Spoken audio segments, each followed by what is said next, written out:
Andy, how do you feel about spending $3,000 on a Legion Go 2? Ooh.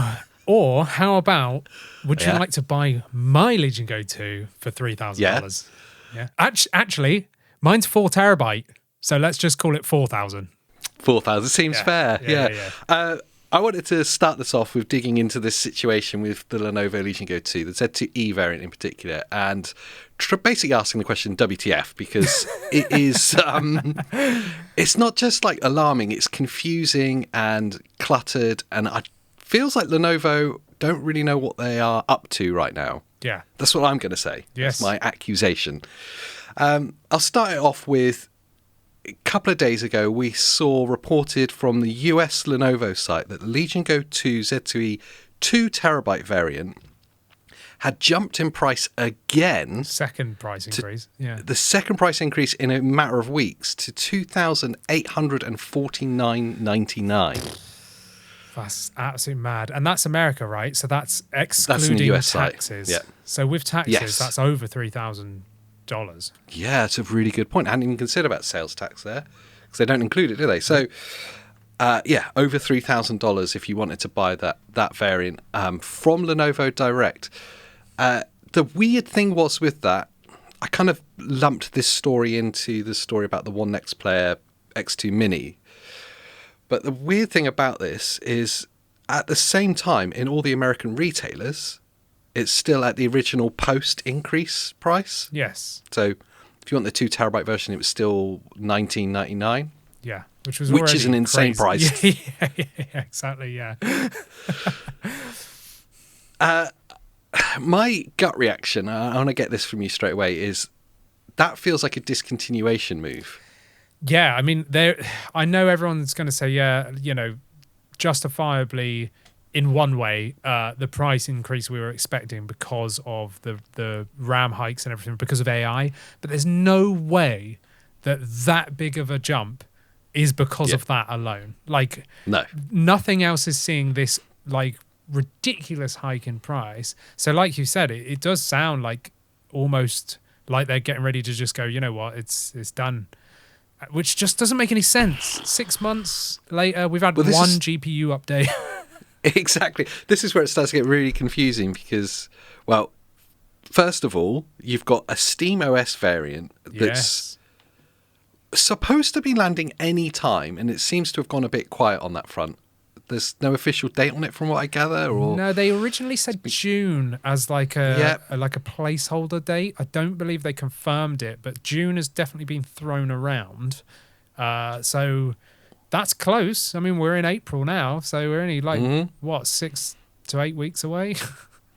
Yeah, it's a mad one. So you've got, on one hand, they are pricing it out of the market, so it's impossible to buy. Yes. And on the other hand, they're launching an entirely new version of the device in a matter of weeks. Doesn't make any sense. Alongside that, you have the licensed retailers, like Best Buy as an example, still selling it at the $2,000 price point. Yep. So that's confusing.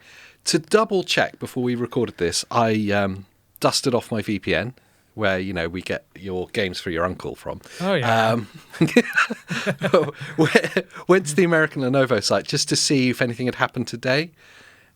And as of this morning, it is not on their site. Oh, it's just gone. Just gone. Oh, Can't even look at it. So just like what happened, like when all the stock issues were going on near launch, and they just decided to just pull it from the website, and then later on it came back as a pre-order, even though it had already been selling previously.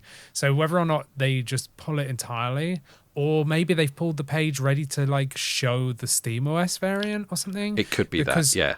Yesterday or the day before, when we first saw this news update about it being 3K, like in America, I have also been writing the script for the Legion Go 2 long-term review, right? So I've been kind of looking at stuff. I went onto the UK Lenovo page, not to look at the prices, just to see if they changed anything on the website graphics. They have added SteamOS on there. So SteamOS is in the text and stuff on the UK site. So they're clearly ready for that. But it just seems weird that I just checked before we hit record now. It's still up on the UK. You can still buy it from their website and all the random variants they've made. But yeah, it's just not in America. So weird. That's a weird one. UK, it's still there, like you say. It's still at, for the 2 terabyte model, 1,500. For the 1 terabyte, I believe it's 13. Is that right? Yeah. £1,300. Yes.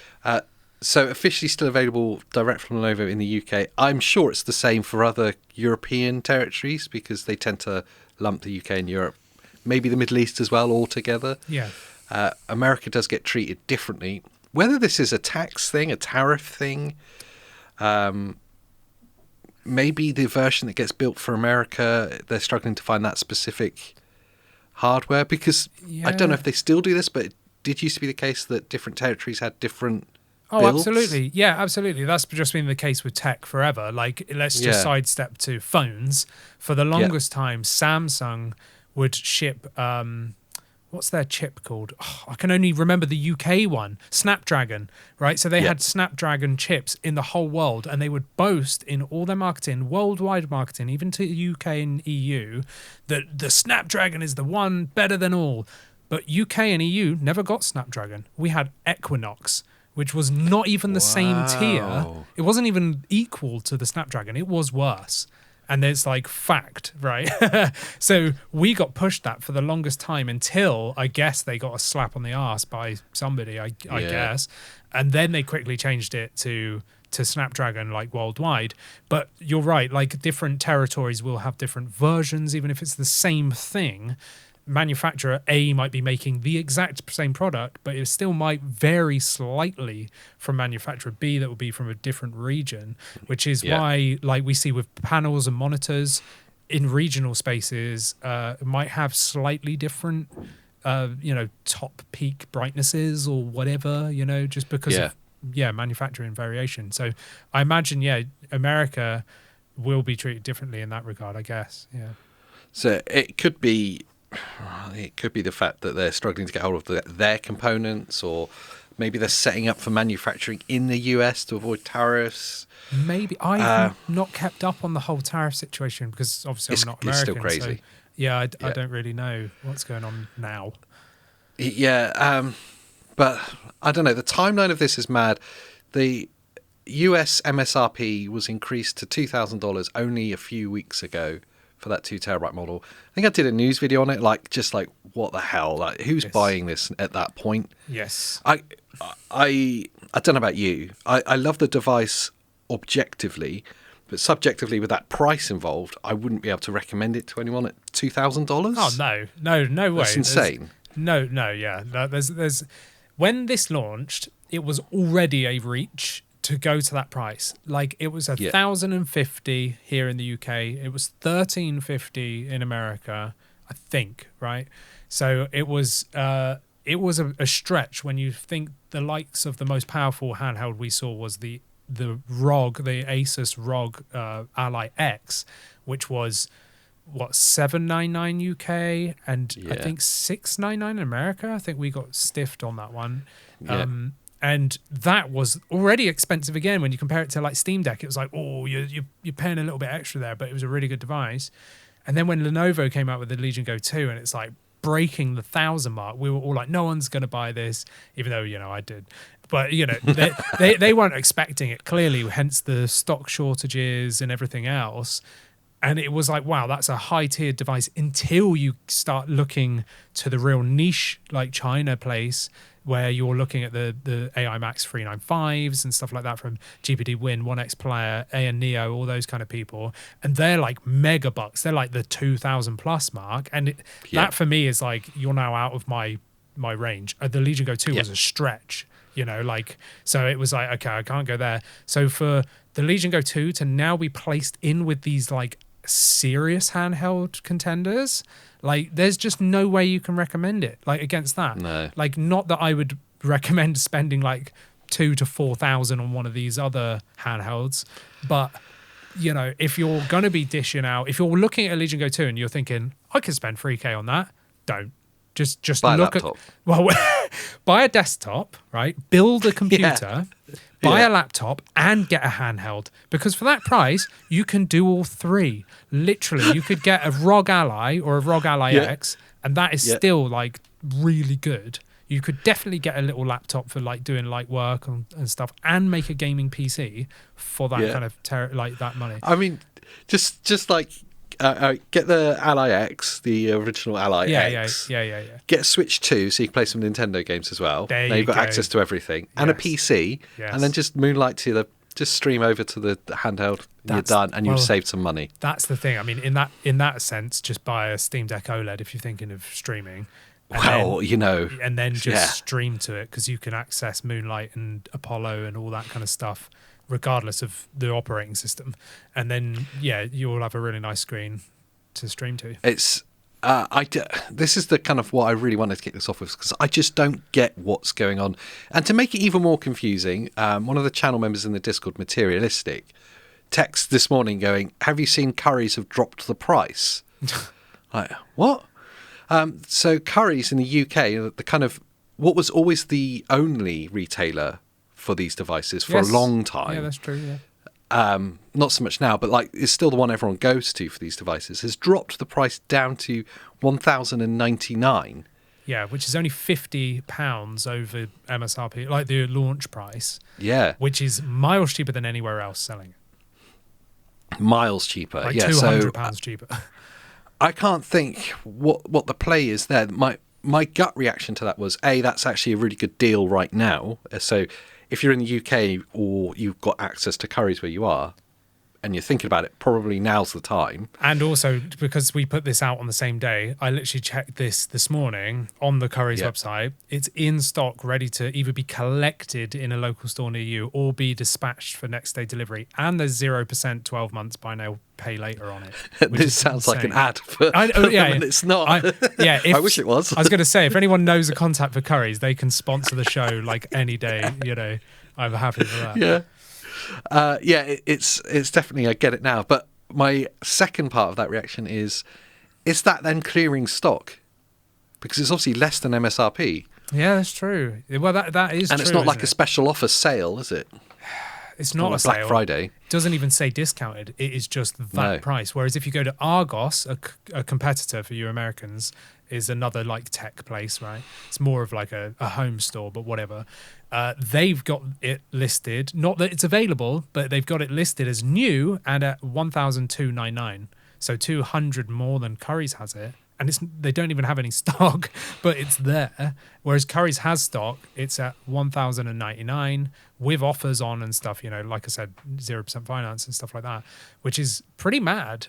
So like you said, did they do a bigger back order a while ago? Yeah. And now they've got a shed load of stock and they just want to clear it because they're probably not getting any more? Or what? Or they know that the price is going to fly up in a minute with the SteamOS variant and they're trying to clear it. That's the thing. Maybe they know about the price hike and they're thinking no one's going to buy this, so let's flog the stock we've got right now so that when the price does go up, they just buy a couple in or whatever, and trickle it out like that. It does worry me a lot for the SteamOS variant. And we were talking about this like before the show, like the other day, going, what are they going to do? It really feels like with them pulling the website down, with like these kind of places shifting stock, if they're not discontinuing and they are going to go ahead, I feel like they're going to nerf the SteamOS variant. I really think it would be like a 16 gig Z2 with a 512 gigabyte, and it will still be like 1,300 just to try and drop the price down a bit. And I think that the justification for that will be, well, SteamOS is a lot lighter and you'll get more performance out of it, so it's actually fairly equal, which is obviously not. Yes. And if you're holding out for the SteamOS launch, just buy the cheaper version now and put SteamOS on yourself. Yeah, absolutely. The only difference is the painted on symbols.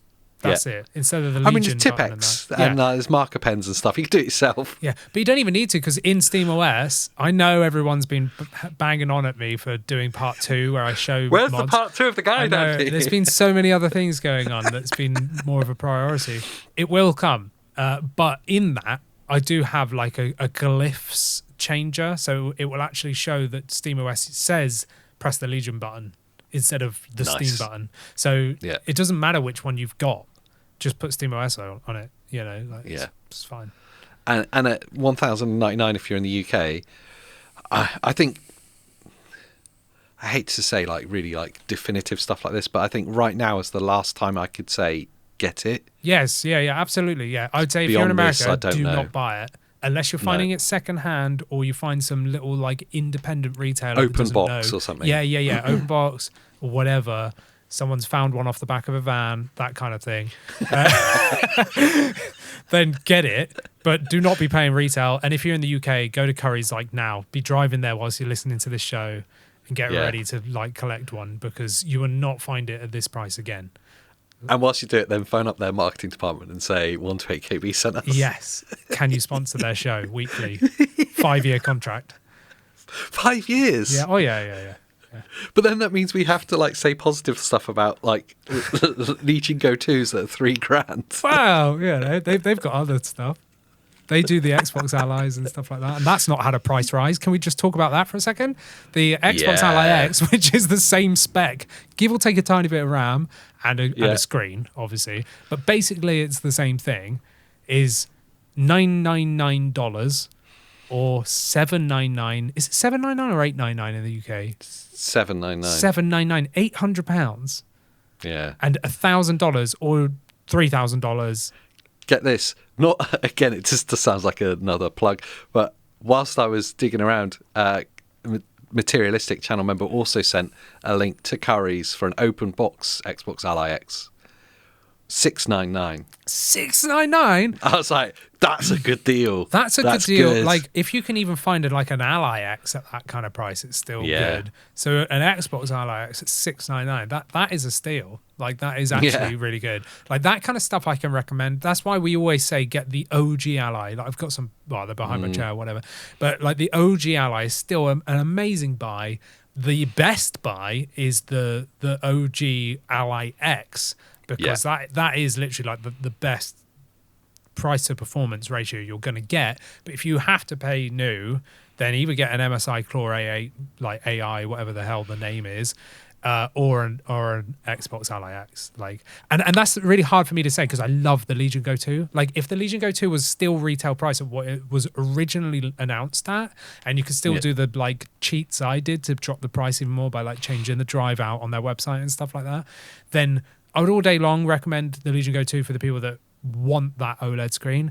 But like now, I can't recommend it. And I feel horrible because I've got one. And people are like, yeah, but you've already got one. It's like, yeah, I know. And I love it. Like, it's brilliant.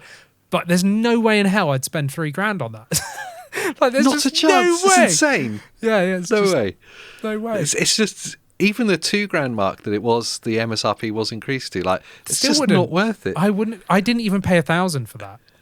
I remember saying to you, I was like, oh, you could get like, if you're just into just gaming, it's like you can get an Xbox Series X. Yeah. You could get a Switch 2. Yeah. And probably a year's worth of Game Pass. And probably a PS5 Pro. Yeah. For $2,000. It's just not. It's not worth it. Save money. Like, none of it makes sense. No, it's just not worth it. It's such a shame. But like, back on the Asus thing that you're saying, the Xbox Allies haven't had a price increase yet in the UK, at least. They have in the US, haven't they? If I remember right, there was a bump there. Oh, I'm sure they went up $100, didn't it? Yeah, it went up to $999. So that's because we, for the first time in history, we had it at $799, and America had it at $899 because of the tariffs and stuff. Yeah. And then it got bumped to $999, which is still really good, like, for what it is. Yeah. You know, in the current landscape, it's not terrible. Like, it's really good. But yeah, so we will definitely see a price hike here because everything else has. But it's coming. What that price? Are they just delaying it because it's going to be savage like the Legion Go 2 one, like, or is it going to be like small? There's part of me that's like, are they holding off? Are they holding on to it? Because I would have expected it by now, especially as like we're in April. I'd expect like new tax year and all that. Yeah.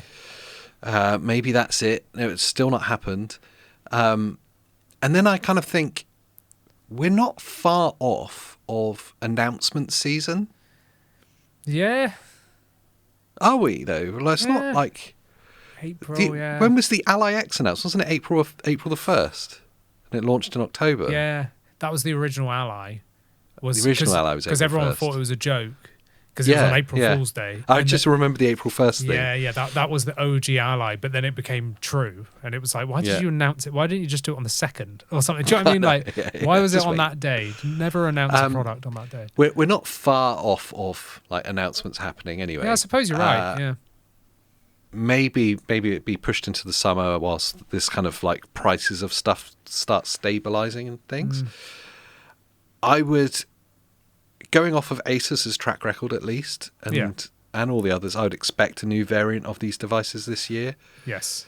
In previous years, we had been assured that it wasn't happening, and we were like, no, nothing's happening. Now I'm just going to say, take it as read that there's probably going to be a new device every year. They're a PC company, aren't they? That's what they do. That's what they do. The thing is will they, though, if they have to price it in the market, like up against something like the Legion Go 2? Yeah.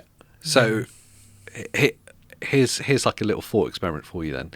Let's say the Legion Go 2 isn't being discontinued. It's just been hiked in price, right? So it still exists as a competitor. MSI is still there as well. Would you pay £1,000 for an Ally if it had an 8-inch OLED? Absolutely.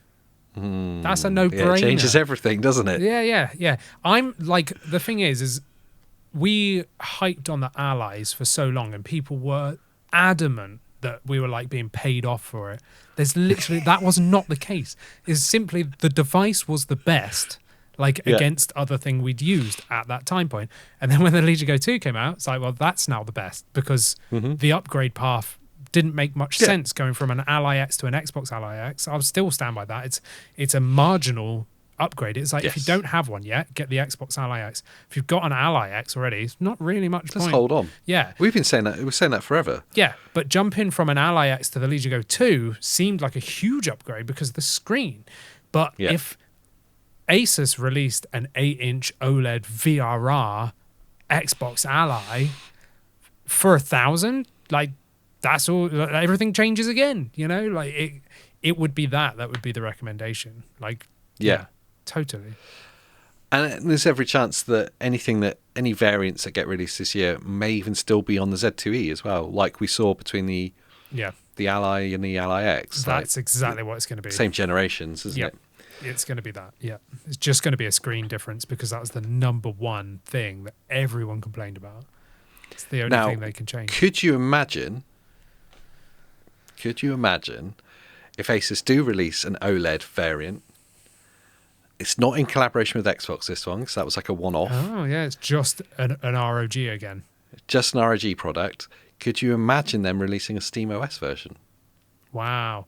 It would make sense. I know. It would make sense to do both, because people don't want to be installing stuff, even though it's really easy to put SteamOS on when it's officially supported. It's literally 5 minutes on a PC to make a USB, then you just plug it in and load it, and it's done. It's really simple. It's not like Bazite and all that kind of stuff where you have to jank around with external keyboards and mice and stuff like that. It's not like that. But yeah, if Asus wanted to play the smart move, they would do that. They would release it alongside each other. There'll be the Windows version and a SteamOS version. How they differentiate, whether they do the color thing like Lenovo did, where one's white and one's black or purple or whatever it was, I don't know. They've got form of white and black, haven't they? They do, yeah. It does make sense. Yeah. So I think they would be smart to do that. I do think they would. And what do you call it? The Ally OLED? Oh, that would be so good. Yeah. It sounds a bit like an old McDonald, though, doesn't it? Yeah. Ally OLED, E-I-E-I-O. And the Steam one would be the S OLED, wouldn't it? Instead of Steam OS, it would be the Steam OLED. I don't know. Can't think of any. They clearly don't pay us to come up with names, but there we go. No. I would be very excited to see. I would be very excited to see. First, in stages, very excited to see an 8-inch screen. Removing some of the bezel would be nice. Please. So they are bezel kings, aren't they? They are, yeah. So 8-inch would be really cool. An 8-inch OLED would be mind-meltingly amazing. Yes. And I think a SteamOS version would be just makes so much sense. Oh, it totally would. That would fly. It really would fly. And it would make sense because, like you said, 8-inch is the sweet spot. We've been saying it for so long. And especially if they went 16 by 10, just because I much prefer that. Whether or not they would, I don't know. I'm coming around to it. Yeah. But they could keep the form factor smaller by staying 16 by 9 and doing an 8-inch or an 8.5-inch 16 by 9 wouldn't be as big as the 16 by 10 8.8-inch of the Legion Go 2. Because as much as I love the Legion Go 2 and I'm getting old now and I much prefer the bigger size of the screen. I actually welcome it for portability. It sucks, like it's too big. So it's great around here, around the house. If I would just want to go somewhere like not very far, but like carrying that around on a trip, it's a pretty big thing. But like an 8 or an 8.5-inch 16 by 9 OLED would make sense. And the thing that excites me is Asus are like the forefathers of the importance of VRR on handheld gaming. So they would never launch one without an OLED VRR. And obviously we've seen it's totally possible now on the Legion Go 2. So they would, steal that, whatever. An 8-inch, all day long, that would be perfect. But if it's not an Xbox, will it still have the handlebars, or do they go back to the pancake design of the original Allies? I think they go back to the pancake. I think the handlebars is as they call it, the controller horns is a wholly Xbox thing, isn't it? Yeah. Although I'm looking at it behind you, whilst I'm looking at the Elite controller in front of me, I'm going, it isn't actually an Xbox controller at all, is it? No. They've had to shift it because of the way the screen's wide. So it's more like a Switch 2 controller. Yeah, I mean, the way it drops down. Yeah, you're not wrong. Yeah, but it's because once the screen's stretched out, your hands naturally need to widen to account for it. Because otherwise, you would be like riding a motorcycle. It'd be like the Sega Game Gear playing on that. I love the Game Gear. Yeah, me too. There's one over my other shoulder, but it's laying down, so you can't see it. Yeah. So they could do that. It feels like that was very much an Xbox thing, though. Yeah. And I want to be really I'm going to piss people off saying this. I really liked the Ally X's pancake shape because I think a lot of people did. The whole thing's so small. In comparison to the Xbox Ally X, which is so chonky because of those handles, it just made it feel like a handheld, like a portable system. It's not as comfortable as the Xbox Ally X, I will give you that, but it's not comfortable, if that makes sense. Yeah, no, I always enjoyed it. But yeah, SteamOS OLED, yes please, 8 inches. Just stick with 8 inches. I think it is the sweet spot. Yeah.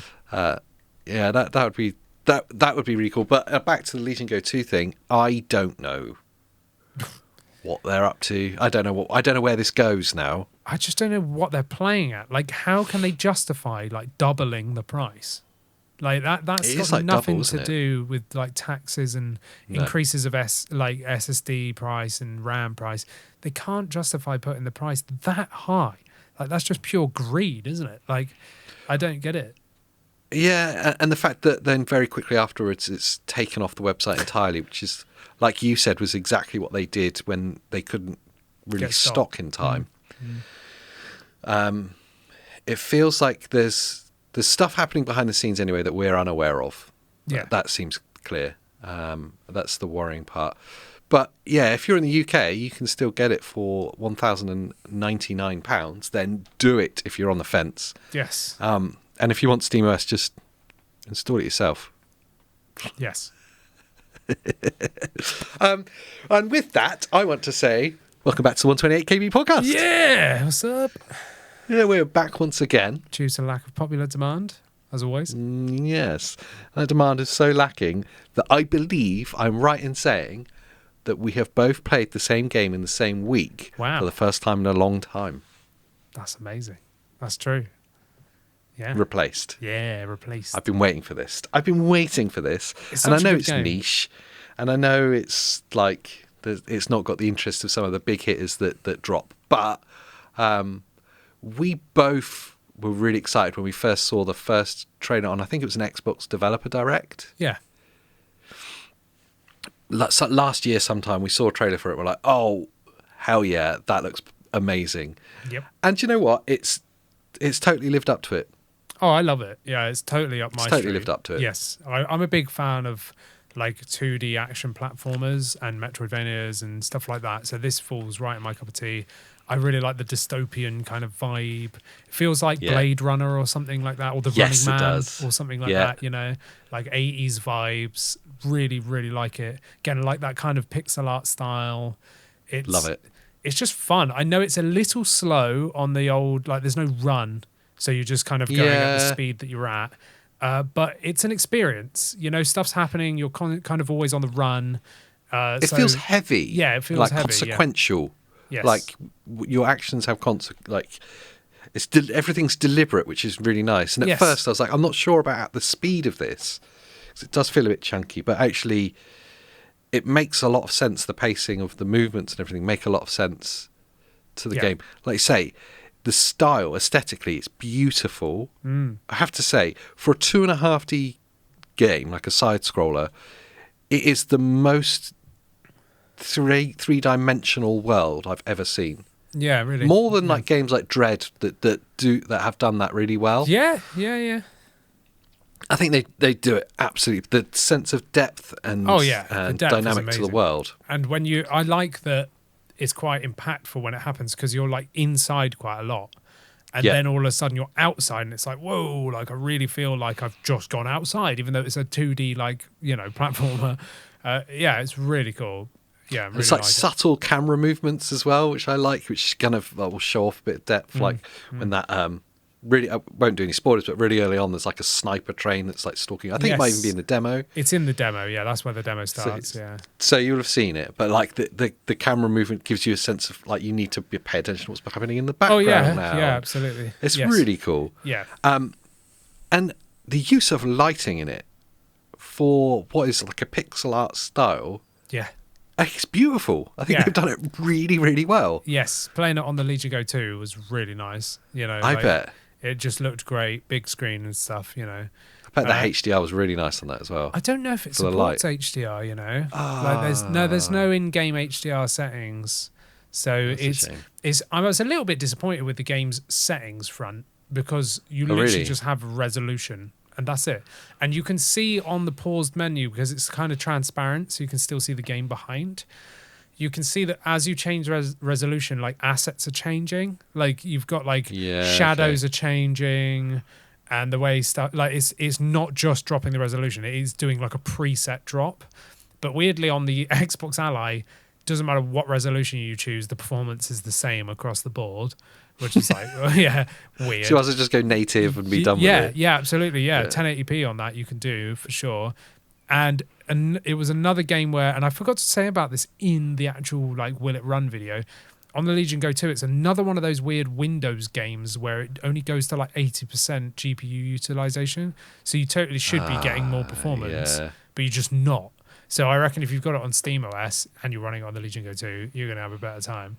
For sure. There's definitely some kind of memory leak issue, I want to say, or at least a loading issue. I saw in your Will It Run, you were talking about like stuttering and hitching happening. Yeah. And it happened on Series X as well. Yeah, it's not great. Like, so literally when areas are loading or assets are loading in, you're getting like hitching happening. And it just, because it's so regular, it does break the immersion just a touch. Yeah, I noticed it every time, like you said, I think when you're going to reach a new like scene and it's loading it in, but also every time I saw the save icon come up, I noticed that it stutters as well. Like there's like a frame time spike or something happening there. Yeah. And it's kind of annoying, because with that game being side scroller, like you really see it when the stuttering happens, you know, and you can't help but like go, oh, what was that? Yeah. Like, you know, it's not seamless in that regard, but you can overlook it. Like the game's really fun. It's on fun. Game Pass. Combat's cool. Combat's great. Like I love the combat because it's really simple, but it feels like you're actually like fighting all these, and it is not just one-to-one combat. You're like up against like 5 dudes at a time. So I love the whole dodge parry thing without it like not being Souls-likey, which I really don't like.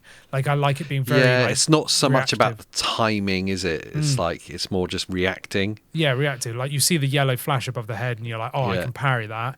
Red one, oh, I've got to dodge that. So you're constantly like, either rolling around or powering. It's just really satisfying.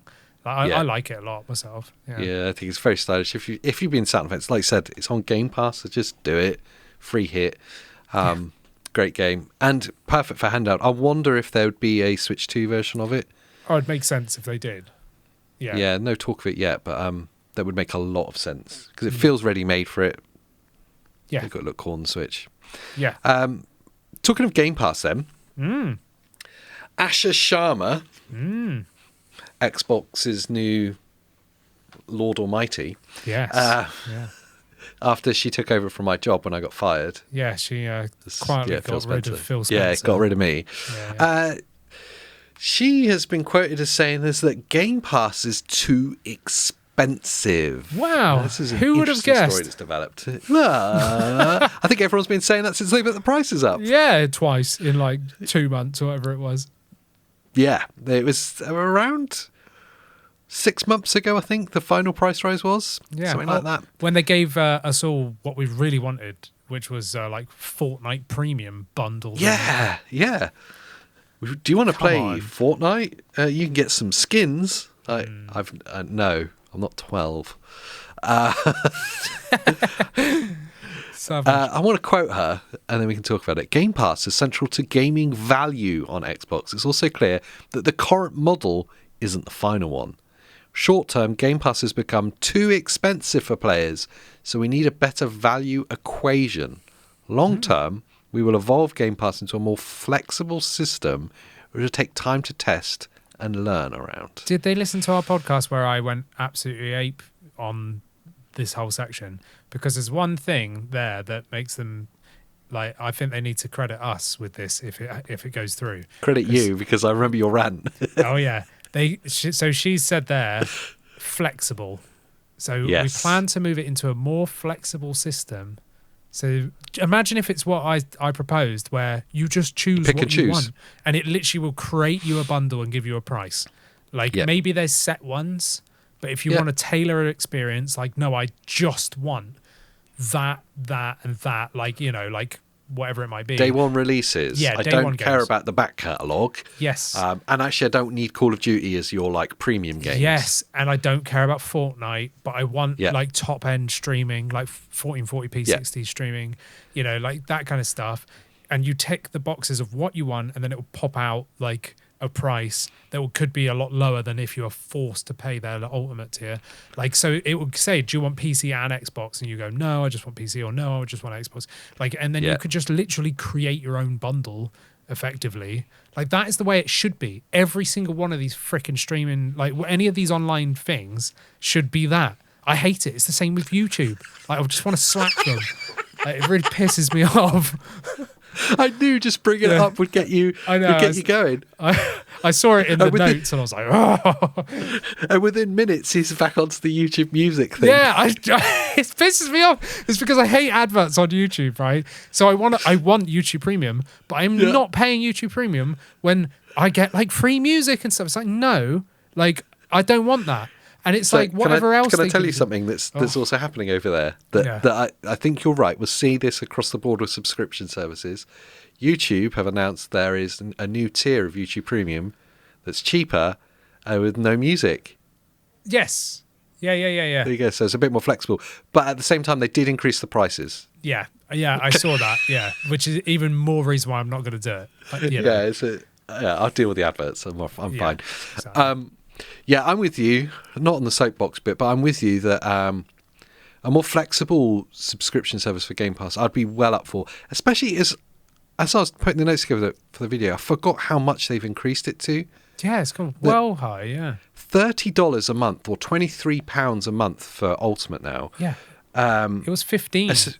It was 15, and the equation was really simple before. It was like, well, if a game is 60 quid, am I going to pay, like, do you know what I mean? So am I going to play 3 games a year? Yeah, probably. Then it's worth it. Yes. But when it gets like 23, so it's 25, then it starts getting like, the equation starts breaking down. It's a real, so the value model's of money. Like, it's a lot of money. And it's like, I know that over the value you're getting is probably in one way worth it if you're a power user. You know, if you're somebody that plays an absolute crap load of games and you're a big Xbox fanboy or whatever, and that's all you do, then it's probably worth it for you. But like you said, for the average person, you've got to weigh up, do I just buy Call of Duty at 70 and own that one? Or do I do Game Pass? And it's like, at this price point, it's like, maybe just buy the games you want to play. You know? Like, unless you need, like, the online thing or whatever, because you still have to pay for online, don't you? Like, I always forget. You do, yeah. You know, so it's just annoying. Like, it's annoying how expensive it is. I really hope that Asher can bring the price down. How are they going to square off the difference between PC and Xbox with regards to that? I've just considered. What, with the Helix? Yeah, with paying to play online, which is obviously one of the big things that doesn't really exist with PC, does it, in the same way? No. But obviously consoles have got that tied down that you have to pay to access their servers for some reason. Yeah. I reckon it'll get dropped when Helix comes. Yeah. I reckon it'll be free online. It's a great marketing tool to get into Xbox. No subscription needed to play any game online. Yeah. It just seems to make they're going to have to round something off, because obviously Helix is going to be a PC. It's going to be running Windows, unless they're going to charge all Windows users, in which case everyone's just going to disappear. You can't charge Windows users to use the internet. You're already paying for it yourself with your service provider. Like, I know. Do you know what I mean? Like that just doesn't make any sense. No one's going to do that. You'll just get hacked. Like, yeah. It's a PC. Like, the amount of hacks and mods we're going to see on the Helix is going to be more than you or Xbox can imagine. So they've got to drop that. Just drop the charged online thing entirely, and then put the rest on a bundle, like a self-configurable. And now, how do you feel about the other big rumor, which kind of ties in with this kind of pick and mix subscription service that may be coming, is they may entirely remove Call of Duty from Game Pass? I think that's probably a good thing. If it I drives think it's the smartest move they could do. Stop releasing it every year. No one cares. Yeah. Like, do it every 2 or 3 years, so then you actually get your money's worth. So pay 70, fine, but you get like 2 to 3 years out of the game. Maybe they just keep updating it. Yeah. Maybe there's a battle pass and you get the DLC or something that you can pay for if you want that. Because I mean, I'd be really happy going like 4 generations of COD back and just shooting some people in multiplayer and not really caring. Do you know what I mean? Like, I don't care about playing it every day anymore. So if they can remove Call of Duty entirely, because that is a big game. Like, that's a big IP, that's a massive money sink, and everyone's paying for it via Game Pass, even if you don't play it. That's what people don't realise. You're paying to access that game, even if you never intend. That's why I get pissed off about the Fortnite thing. Like, remove it from my account. I don't care. Like, so make it cheaper for me, because otherwise I'm paying for nothing, literally. So take Call of Duty off. Make people that want to buy it. I'd still buy it. Like, again, if it was released every couple of years, whatever, that's fine. And then if that drives it down like 30% for a subscription or something, then wicked. Like, that's great. I think that would benefit everyone. I think the games would get better if they spent a bit more time making them and not just rushing them out every year. Like, that just rinse and repeat. Yeah, it's kind of annoying. So yeah, I think it'd be a good thing myself personally, and I love Call of Duty. Like, I've played it more hours than I care to admit since the early 2000s. So I think it'd be a good thing to remove it. What do you think? Yeah, well, I'm torn. I think logically it makes loads of sense. Yeah, it makes loads of sense because, like you say, it's a very expensive IP that's eating up a huge amount of the Game Pass subscription money. Probably one of the big reasons why it had to increase. Yeah, because although Activision's owned by Microsoft, they still have to turn a profit as Activision. Yeah. And they've lost out on all those £60-70 sales from Xbox users entirely. Yes. I imagine that's in the hundreds of millions that they've lost on. Yeah. And I don't know if they make that kind of money from Game Pass. I can't imagine it's the same. That's what I've always wondered about, but I suppose that's where it comes down to what I just said of even people that don't play it are paying for it. Yeah. Like, because there'll be millions of Game Pass users that never even touched or intend to touch Call of Duty that are paying for it. So I guess that's where the flip side is, with that, is the opposite of the person you just described, is that I know a lot of people that got Game Pass just to play Call of Duty. Yeah. And that's all they play. Then why? Then just buy the game. Like, you'll save so much money. I know. Right, you could have bought it in 3 months worth of Game Pass cost. Like that. But it comes down to that. The value gets confusing, doesn't it? Because you have to have a subscription to access the internet. Yeah, but to play the game. What's the base? But then a lot of these people are playing like the free Battle Royale, whatever it's called, Warzone. A lot of people are just playing that anyway. On like a $30 a month sub. I don't know. But the value gets. People are confused by it. Yeah, it's confusing. So I need it to access. Oh, Call of Duty's in this tier. Then I might as well just get that tier because I want to play Call of Duty, and then I don't have to pay £70 for the game. It's only £23 a month. But how much a year are you spending on that? How much is £23 a month times 12? That's a crap load of money. 240 something, isn't it? Yeah, like let's say 250 quid. When you could have bought it for 70 and just paid for the like bottom end sub to get online, doesn't make any sense.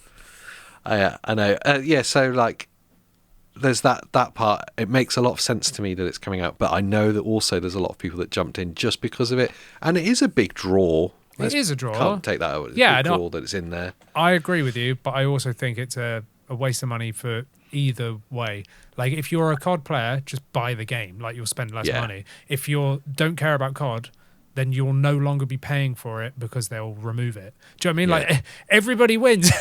Like, Activision will make more money because everyone that actually wants Call of Duty will actually buy it at full price. Like, I don't get it. Like, I don't know. I get the draw originally. Like, do you feel the same about other like big billboard games?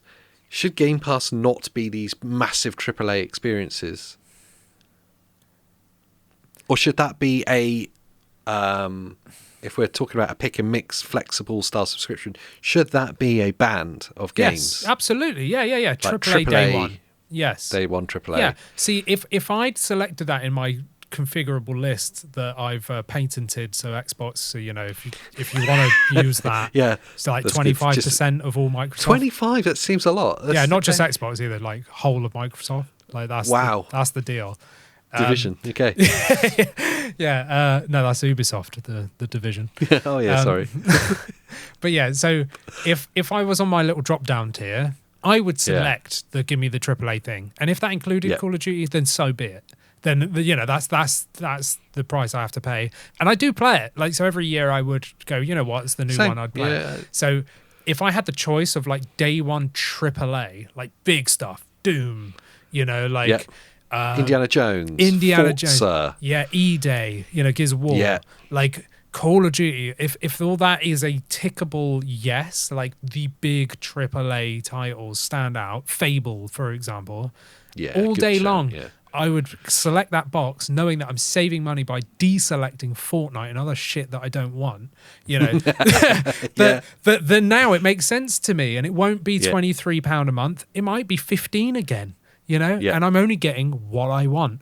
And if you don't want to pay for that, you don't play Call of Duty, you only play indie games, maybe then the next tier down, when you've deselected AAA like day one, is that you still get all the day one indie games and the or maybe you just want the back catalogue stuff. Maybe you just want an archivist and just want to play old Xbox games. Yes, absolutely. Select that. And for me, I'd probably disselect that because I know I love the idea, but I actually seldom go and do that. Yes. It's very rare. And wouldn't it be cool if in that pick and mix style, like you say, you can on the fly just go, actually, no, I do want to play Fable. So I'm going to select it for this month. That's it, because on a per month basis, you could enable or disable. So if you know that month you've had enough of AAA games and you're like, no, I want to go on an indie binge, but normally you've got it deselected. For that upcoming month, you can swap it round. So you deselect AAAs and it just varies the pricing per month. That would be genius, because there's certainly times where I've had burnouts on playing like big games, and I've gone, you know what, and I end up just playing some random indie game for like weeks, and then I after that I'm like, oh, I want to play like a big title again now, and then I go in and I play it. So I genuinely hope that they've seen the podcast and that they sign the contract. Because I want this variable thing. I want this to be a thing. I'm going to like email them. I'm going to email Phil and be like, can you pass the message on? Like, no, I can't. I've retired. Oh, damn. Yeah, that's true. He's on a yacht somewhere with his martini. There's also talk, whilst we're in Xbox land, there's also talk that whilst they're shaking up Game Pass, that they're seriously discussing about the need to have exclusive games again. This was always going to be the case when there's a new person taking over, that they change direction. How can they do that when they've spent the past 5 years like literally gung-ho of... They spent how many billion buying Activision, Blizzard and King? Like they have to make that back. And the only way that they can do that is by being a third-party distribution to the other systems. And also... specific with games like Call of Duty, the court case on the Monopolies Commission thing, they have to make it multi-platform. 10 years, wasn't it? Yeah, so there's certain games they can't touch for exclusivity, but there are some that they could. I think E-Day might be one if you were going to do it right now. Yeah. Forza, they don't have to make the New Horizon multi-platform. That's true. And to be fair, if they just did a PlayStation style thing where it's like a 12-month exclusivity, and then after that 12 months, then it goes multi-plat, then fair enough. Like it doesn't bother me, you know. But I don't know. I guess it depends what kind of company they do want to be in the future. But like you say, they've spent a lot of time and money going down the road of being a publisher, basically, that happens to have their own hardware. Yes. To going back to being a console manufacturer that happens to have their own games is a different. And I really like Xbox for its for the games it makes. I think are really good, and I think the hardware it produces is good. Yeah, but it is never going to compete with PlayStation again. That's what I was just thinking. Too far away. Look at the sales. Like the sales of Xbox are so small. Like they wouldn't be able to sustain being like buying all these companies and putting out this level of like content in terms of the games. Like if they were only marketing to like the tiny percent of the gaming world that has Xbox only, you know? Yeah. Like it just doesn't make sense. It's not going to happen, I don't think. I don't see it happening. They can't sustain it. It's nice that they're having the conversations because it shows that they're thinking about different things, but I'm with you. I think ultimately they'll drill down in that and go, it doesn't make sense. We should be focusing on the untapped market, which is the PC space. Yes. That's where there's a lot of players that still don't have access to everything, and we can capitalize on that as being the bridge between console world and PC world. Yes, if they can do that, well, they're going to have to do it because of Helix, then great. And if they can then start bringing like exclusive back catalogue, like all the retro titles digitally, like as a checkbox in your Game Pass subscription, right, then that would be wicked. If I could play all my old titles, granted they'd be digital, but if I could play any old game, or the vast majority of them, on an Xbox console or a PC or a handheld, for example, then I'd be extremely happy. Yeah, that'd be wicked. And it does tie in, the Game Pass thing ties in perfectly with them. They're going to have to restructure it anyway with Helix, because obviously that is a PC. Yes. So Game Pass PC is going to disappear, isn't it? Because it will just be Game Pass. It'll just be Game Pass, yeah. So, the whole thing will be shaped up. And maybe that's where we start to see like the friends and family thing that was rumoured a while back, or the ad-supported basic mode and stuff that was talked about. Yes. Maybe that's where we see these drop-down tiers. Do you want just basic games, but it's ad-supported, like Netflix do? Maybe that's where we see it all coming in. It would be cool. I like the pick and mix idea. I just want that. That's literally just give us. I think we'd settle for 5% cut of it. It's fine. All right. 5.9. 5% cut. 5.9% cut of all future Game Pass sales. Yeah. And Microsoft. and Microsoft. Yes, yeah, that's and part of the Xbox contract. consoles. Yeah. And free Xbox consoles as well, because everyone thinks we get them for free anyway, even though we don't. Yeah, I'd like a free one. So That'd be they good. might as well make it happen. Actually, this is how unfree it is. I bought a refurbished Series X. Yes, you did. Yeah, you did. I bought a brand new one from Sainsbury's or something. No, it was Argos, because Argos is inside Sainsbury's. That's right, yeah. Weird UK stuff where there's like retailers inside retailers. One good news to the next, which is, this is even better news. Oh, from Ubisoft for once. This might be my most hyped topic of this list that we're discussing, by the way. Amazing. It's good news from Ubisoft, which doesn't normally happen. The team behind Prince of Persia Lost Crown are reportedly being put back together. Yeah. Well, supposedly. It's a French listing, because it's a French team. Yes.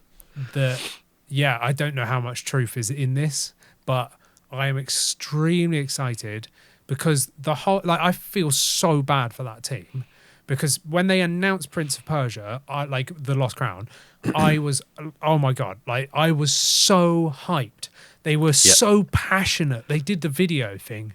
They did a video where they were showing it off, and they were like, look what we've done this and that, and blah, blah, blah. And I was right in with them. I was like, yeah, this is the first decent Prince of Persia game in years. It came out, mind-blowingly good game. If no one's played this and you're remotely interested in action platformers or Metroidvanias or 2.5D games, get this game even right now. Just do it. It was phenomenal, but it didn't sell very well because they marketed it really badly. Yes. And nobody bought it. And everyone was like, it's just a 2D game. And it's like, this game is amazing. And so the final nail for me on it just being a 2D game, they made it feel like a spin-off, there's these kind of side quest games that exist, because they did Lost Crown, and then within months Ubisoft also released Rogue, the other one that was like a cartoon style. Prince of Persia, yeah. Rogue, yeah. And so they both felt like they were connected, in the same family of weird spin-off games. Yes. So they didn't feel like main big releases, let's focus on it. Yeah. Lost Crown absolutely got undersold by, and that's on the publisher, not the developer. Yeah. That's on Ubisoft. That's Ubisoft's fault. This is a full entry into Prince of Persia, and it is incredible. One of the best modern Metroidvanias I've played in years. It is just amazing. I actually, weirdly, before I read this this morning, I saw that pop up. I'd reinstalled Lost Crown on my Legion Go 2, on Steam OS. And I don't even have it on Steam. It's on Steam now, but I had to, because I bought it on the Ubisoft launcher, I had to put the Ubisoft launcher on Steam OS. Blah, blah, blah. This is kind of annoying. But I was like, I'm going to install Lost Crown. It's the first thing I did once I got Ubisoft working on there. I was I'm doing that. And then I saw this news thing. I was like, oh my God, because they disbanded the team, and the poor team that had made this amazing creation, they knew what they'd made. Yeah. And Ubisoft just went, yeah, that sucks. You're gone, and disbanded them. So if they are actually coming up and pitching new ideas, I don't know if it's going to be another Prince of Persia game. I highly doubt it. But whatever they make is going to be gold if it's anything like The Lost Crown. So I'm super hyped. Yeah, they clearly know how to make accessible but still challenging, fun, visually great. And you know what? Maybe if they're free from the shackles of the Prince of Persia IP, yeah, maybe. So they can maybe come up with something entirely new, and that could be cool as well. Yeah. There was rumours that came out at the start of this week that Fable was going to be delayed. I saw these rumours popping up, and then the publication started reporting on it. So I was like, oh, I'll share that on our Facebook page. Fable's being delayed, and as I posted it, I then get a text from you going, they've just announced Fable's not delayed. I was like, what? So I deleted that post and then shared the Fable's not delayed, the actual Twitter page for Fable, and Tom Moran obviously reposts it. Fable is confirmed as coming out in autumn 2026. Fable themselves their Twitter page. We're excited to welcome you to Albion in autumn 2026. So we are still on track for Fable this year, which is great. And do you know what?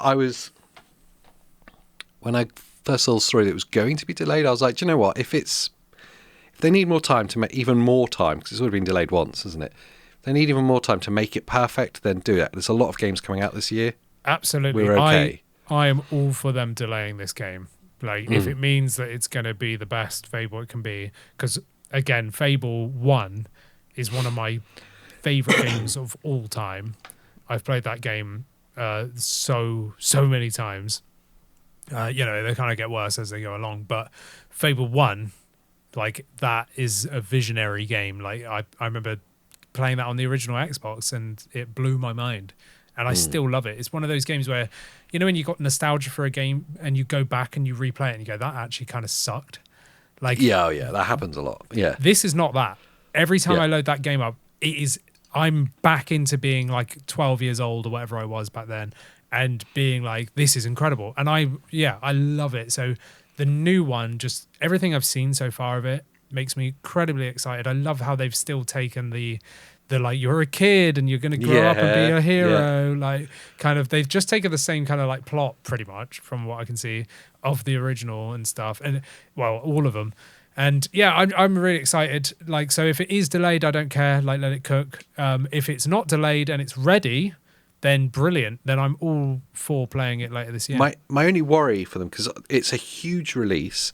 Massive. It's obviously like a very detailed production. When you look at like how consequential the world is, and every NPC has a personality and dynamically reacts to the world at large and stuff. It's huge. As an RPG, it's massive.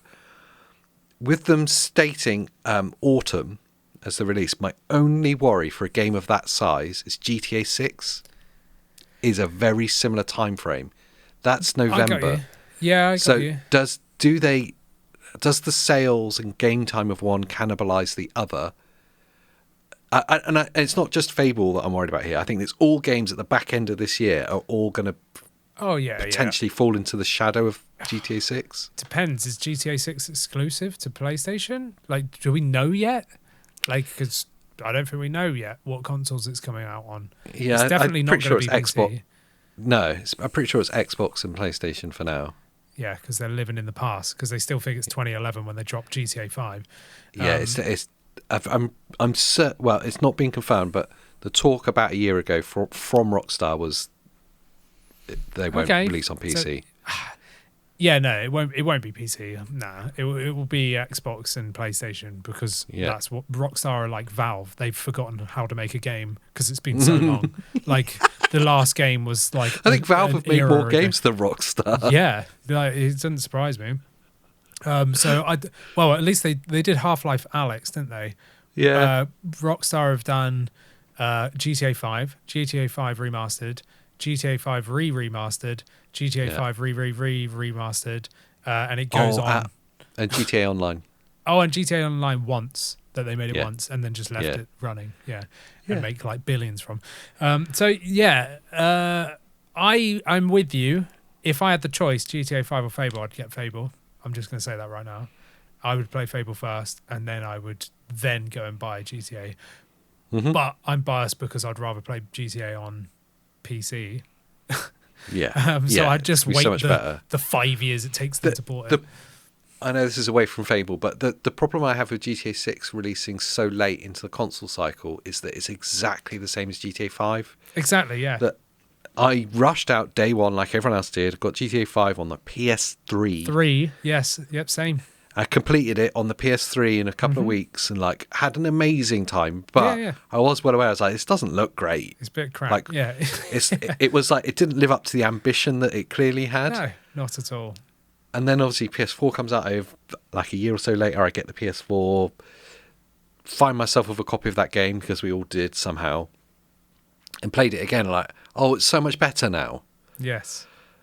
The same's going to happen with GTA 6. Like, we are at the back end of this console generation. Yeah. What will it be? So at the end of 2026, got a year left. Yeah. End of 2027, we're expecting to see the next consoles. And end of 26, let's just say that's 27. That's 7 years after the consoles are out. So you're already releasing this massively ambitious game exactly. on a pensioner.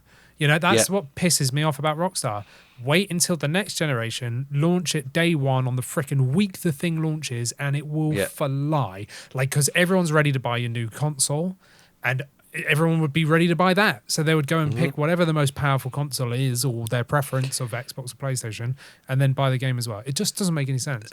My memory is that's how it used to be. That is how it used to be. I think with like GTA 3 and the PS2, my first experience of the PlayStation 2 was that game. Yeah, yes. And it was like, whoa, this is possible now. It was mind-blowing, yeah. And that sold the system. Yes, yeah. And the same should be true with this next generation. But wait until the end. It's exactly what they did with GTA 5 and the PS3. Yep. And then so you either want the experience as soon as it happens because you've been waiting for so long, but you have less of an experience. Or you wait and then you have all the spoilers from the story and everyone's sharing clips online, streaming it. You wait for a year and then you get a better experience, but you already know what's going to happen. It's a shame. But it's also a shame that any game that launches at a similar time as this is going to... screwed. Yeah. Is screwed, yeah. And talking of screwed, really quickly, Starfield. Oh, yes. All right. Starfield has been rated in Taiwan for Nintendo Switch 2. Wow. So, unconfirmed, but it's reasonable to believe that Starfield is going to be launched on Switch 2. Yeah, I mean, and it doesn't shock me because, I mean, it runs on these handhelds anyway. Like, you can get it to run on the handhelds, but also it runs on Series S. So I played the whole thing on Series S. And I was just about to say that. You played it on Series S when... It was all right. Yeah. It wasn't great, but it was all right. And the difference now, whenever I've loaded it up on Series X, is like night and day. Oh, yeah. But I had a good time playing it through. The reason I say, talking of screwed, is that obviously we saw the PS5 release of Starfield this week as well.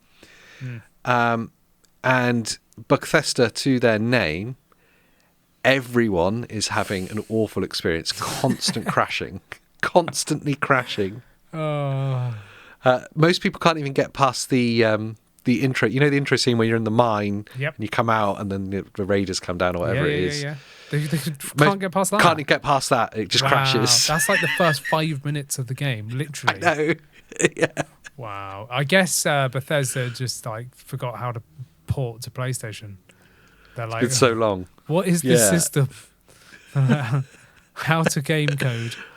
I hope the same. If they do release it on Switch 2, I hope they don't do the same. But it's Bethesda, so pretty sure it will be the same. Yeah, I mean, seeing how they treated Skyrim Switch 2 port at launch, like... Yeah, that was horrific. I would not have high hopes at all. Like, not at all. I've got another one just for you, as we're speeding through the end of the stories. Just for you, this is that Diablo 4... Yes. Switch 2? Yes, absolutely. Hello. It would make total sense. A rating for it has also been released, so it seems likely that we're going to see some kind of announcement about that as well. That would make so much sense. When they launched Diablo 3 on Switch 1, I was mind blown and immediately rushed out to buy it, even though I bought that game like 1 billion times. I got collector's edition behind me on up there for the PC. So when Diablo 3 came out on Switch 1, I played it to death on Switch 1 because it was brilliant. Like, the amount of times that would be the game that I'd jump into. Like, wherever I was like, I'm just going to jump into Diablo. Like, because it's such a good... Like, I love Diablo. It's so good. So Diablo 4, I've kind of been waiting. Like, when's Diablo 4 coming to Switch? Because it makes sense. They brought the third one to Switch 1. So it absolutely makes sense to bring 4. And because 4's a live service game where you, like... pay for skins and like there's a battle pass and there's it's constantly the new DLC is this month, Lord of Hatred, and you get the previous DLC Vessel of Hatred for free if you buy the new one. But if you have Vessel of Hatred, there's no upgrade path. You have to just buy it at full price like everyone else. That sucks. Nice one, Blizzard. That's a bit of a dick move. Yeah, massively dick move. But regardless, if they released a Switch 2 version, I think there's a whole host of Switch players that this would really appeal to, because Diablo 4 is all the Diablo games are like endless rinse and repeat dungeon crawling. You kill stuff, like you feel like a god, and you loot everything, like, and it's just a brilliant game. Like, if I was stuck with one game where it was like, if all games went live service, or there was like a few or whatever, this would be the one I'd want to play like continuously. Granted, I haven't played it in ages, but I love it. Like, you know, I really like Diablo a lot. So great to see it on Switch 2 as well. Yes, Switch 2 would be perfect. The final one, just to end it, and I did a video on it, so I don't want to dwell on it too much. That's why it's at the end of the show. OneXPlayer Mini X2, whatever the hell it's called. X2 Mini. Weird names, isn't it? Yeah. I want to make a shameful admission that we were laughing at before we started recording, is that I did the news video, and as I was editing it, I realised that I kept calling it the Neo X2 Mini. Yep. And I'd done this whole intro, it's like, oh, Neo have dropped a new device. Has that shaken up the handheld space? And I was cutting it and going, something about this doesn't sound right. What's wrong about it? So I checked, I had to Google it. And I was like, of course it's not. What am I doing? So I had to re-record the bloody thing. Yeah. Of course, OneXPlayer, Neo Next 2, is because they sound similar. And they're all a bit kind of niche, and we don't get to touch them because they're so expensive. Yeah. The Neo Next 2 got canned. Canned, yeah. And that had the AI Max 395 in it as well, didn't it? It did, but it had one massively different thing than the OneXPlayer does. It had a different OLED at some really weird resolution, I might add. Yeah, it was a 16 by 10, 2400 by 1504. Yeah, it was a weird I've got it in front of me. I haven't remembered that. Brilliant. Whereas this one seems to have the exact panel the Legion Go 2 has. VRR, 144 hertz. So I was reading, I don't remember where it was. Someone was saying that it looked like Lenovo had like a 12 months exclusivity on the panel I've heard itself. this as well. Yeah, and that once that's up, then it's fair game for anyone, because it looks like Lenovo like commissioned this screen or like had first dibs or something, because it's a magical screen. It really is. So if this has the exact screen, and if it's anywhere near the price of the current price of the Legion Go 2, this is the buy. Like, definitely. That was my take and why I brought in Lenovo into that news video. My instant reaction was that it was falling off the back of Lenovo pricing themselves out of the market.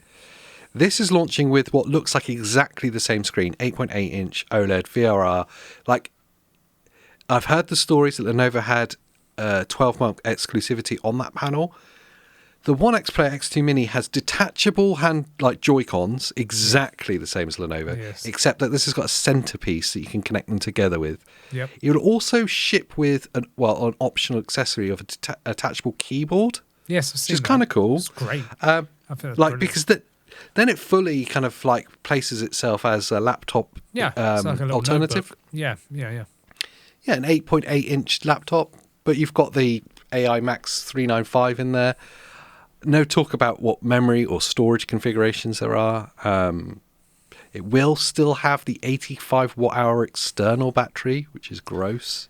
That is gross, I agree. But there is that age-old benefit of once the battery's canned, slip in a new one, without any difficulty. You know, you don't have to crack the thing open. But the main issue for me there is 85 watt-hours hanging off the back. The weight distribution, it's going to be like falling like continuously. Yeah, totally with you. So it's kind of annoying. The Neo Next 2, I'm just looking at the weight. There's no weight about the X2 Mini. The Neo Next 2 was 1,400 grams. So 1.5 kilos. The Legion Go 2 is 900 and something grams, if I remember rightly. 920 or something they lifted it as, yeah. Okay, and what's that? An 85 watt-hour battery, is it? 74 watt-hour. 74, smaller than I thought it was. Looking at other devices with an 85 watt-hour battery that are in the same kind of weird, like OneXPlayer GPDs and stuff. The OneXPlayer OneXFly Apex is 700 grams. And it's got the same external 85 watt-hour battery. Oh, so it's 700 grams without the battery. Yeah. Yeah. 700 grams without the battery. And the GPD Win that has an external battery is 900 grams with the battery, 550 without. So the battery is 350 grams. There you go. That's not too bad. I mean, it's about 50% of the device weight hanging off the back. Yeah. It will pull it down. Yeah, it's the placement of it that's the issue. Like on the Legion Go 2, the way that they've designed it, if I just grab mine without hitting the microphone, like if I just hold this up, the batteries are actually either side. So it's a split battery that's got like a connector across, right? So it's actually two separate batteries.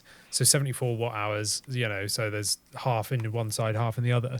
And the weight distribution's really good. Like when you hold it, it's not just like flopping that way, which is what these ones will do. If you loosen your grip on one of those, it's just going to go like that. Yeah. Because the battery is like literally hanging off of the back. Like, and I don't know, like, granted, the Legion Go 2 is so heavy, I don't really hold it. I use the built-in kickstand and rest it on my legs or a desk or whatever it might be. And then I just kind of grip the sides, and it's much better because you're not taking that weight at all. But I don't think it's got a kickstand, has it? The OneXPlayer. Well, it must do because it's got the attachable keyboard. Yeah, maybe. Maybe you're just resting it against the battery. Oh, you know what? Yeah, that's a really good point. Because the battery's going to be in the way, it probably doesn't have a kickstand. That's what I was thinking. That was my. I think you are just standing it up on the battery. You say. Yeah. So it's got a massive chin on it. Gross. Yeah. It's not as bad as that foldable one where you rest it on the screen. Oh god, yeah, the Lenovo Foldy. Yeah, that was hideous. But yeah, my thought process was that goes absolutely toe to toe with the Legion Go 2, with a much more capable processor in it. That's really interesting. The price point will be the telling thing. Where Lenovo settle their price at for the Legion Go 2 Z2E, and where this comes in at. Typically, the OneXPlayers tend to be a lot more expensive, though. Yes. So I wouldn't be surprised if it doesn't compete. But there's a gap. There's a gap right there that they could fight Lenovo for market share on. Yeah, absolutely. Yeah. If it's anywhere near the price, it's going to be the better buy. It depends because I just don't get where this like crazy, outrageous price comes from Lenovo. Because it's not just taxes and like AI driven prices. Like there's some weird shifty stuff going down to be charging double. Like something's up. If all of the devices went up that much and the Xbox Ally X was 2,600 or something, and the MSI Claw A8 was $2,500, like, and they all just shot up all at the same time, then it makes so much sense. But it doesn't. I've just considered something. Oh no, what? Right. Go on. Just considered something away from the OneXPlayer, but it's related. If Lenovo had like co-developed that screen and it gave them 12 months over it, and they managed, and it's the screen is the reason why there's no VRR flicker on that OLED panel. Yes, yeah. And it's now available to the market after 12 months. Who do you think would use it? Asus. Do you think Asus, with the next generation Ally, will have an 8.8-inch OLED in it? Would they go that big though? Because they do. It's big, isn't it? Yeah, it's huge. And imagine it with the like, if they were to do it as an Xbox One with the controller handles on either side. It'd be too big. It'd be ridiculous. It's too big. Unless they can use that tech to make it smaller, but the panel's already made. Like, do you know what I mean? Like this is that panel. So the one advantage for Asus is that they've got the size of company where they can do manufacturing. Yes. Well, OneXPlayer are just buying components off the shelf. Yeah, and making it. Yeah. Yes, Asus can actually get stuff manufactured. So yeah, can they use that technology to make an 8-inch? 7.9 or something. It's just bigger than what's there now, basically. Yeah. But that OLED technology, it just made me consider it. Yes. Yeah. Makes sense. Yeah. It's so anyway, new screen. handhelds hitting the market. More Strix Halo handhelds hitting the market as well, which is interesting. Yeah. Is that potentially where the next generation of like the main devices go as well, from the bigger manufacturers? I want to say I'd love to see that because the performance is enticing, But the cost is just... Yeah. I can't imagine someone that needs to be so like Asus and Lenovo and stuff that would need to drive in sales. Like Aeoneo and all these OneXPlayer where they're like mega niche and they were probably expecting to sell 50 of them in 6 months. You know? Like they don't care. They've probably got like 10 employees and that's it. Like Asus and Lenovo, like they're businesses. Like they're doing everything they can to make money. I don't think they're going to list something spec'd out as that at like $5,000 to like the public and sell 5 of them and go, oh damn, like people be getting fired. You know, they'd spend like millions in R&D. You know, like I just can't see it happening. I could imagine someone like Asus though making a big play in the sense of like, could you make a really expensive one that is trying to be a laptop at the same time as being a handheld console? Maybe. And then you kind of justify the high performance, you justify a higher price. They've already got it. It's the Z13 Flow, which is an AI Max 395, and it's like $2,000. Yeah. Yeah, if it was OLED, you know, like it'd be enticing. It really would be, but it doesn't have controllers. It's just a tablet, you know. Yeah. So I don't know. It's interesting anyway. Yeah, but new handheld comes to market. No word on date. If it is a 12 months thing for that panel, then it's probably going to be September time, I imagine. Yeah. We see it, 'cause that kind of ties in with Lenovo, doesn't it? What price it'll be? What's your guess? I'm going for $3,000. Oh, I reckon like 3,600. Yeah, it's getting disgusting. Yeah. Easy pushing towards the 4K mark, I reckon. Well, you look at why the Aeoneo Next 2 got pulled. Yeah. And that was like $2,000 to $3,000 before the price hikes that then made them go, you know what, let's just kill it. Because it was pushing $4,000. And they went, there was a configuration you could do at 4,000. Yeah. So they just the main ones were 2 to 3, and they said that the cost of production was double what they were charging. Yeah. So I just can't see it happening myself. No. I want you to guess at home what you think it will cost. Yes. Let us know in the comments down below what your guess is for this. Closest to it will win something. A heart. My eternal love. I like it. I don't know. Can you do free memberships? No, you can't. You have to be live. I'll do it live and can do that. Just for memberships. Just literally you go live, say nothing, do nothing, just stare there until whatever happens then gives you a free membership.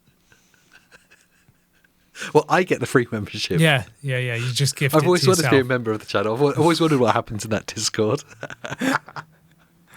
Oh, I love it. Anyway, join in the conversation down below in the comments. Whilst you're down there, make sure you like this video, subscribe for more handheld gaming content. What else can they do, Andy? Become a member. And either get a free membership of AJ if he goes live, or you could pay a small amount to then be able to talk to us on our private Discord as well. Yeah, I love it. All right, so until the next time, have a nice day.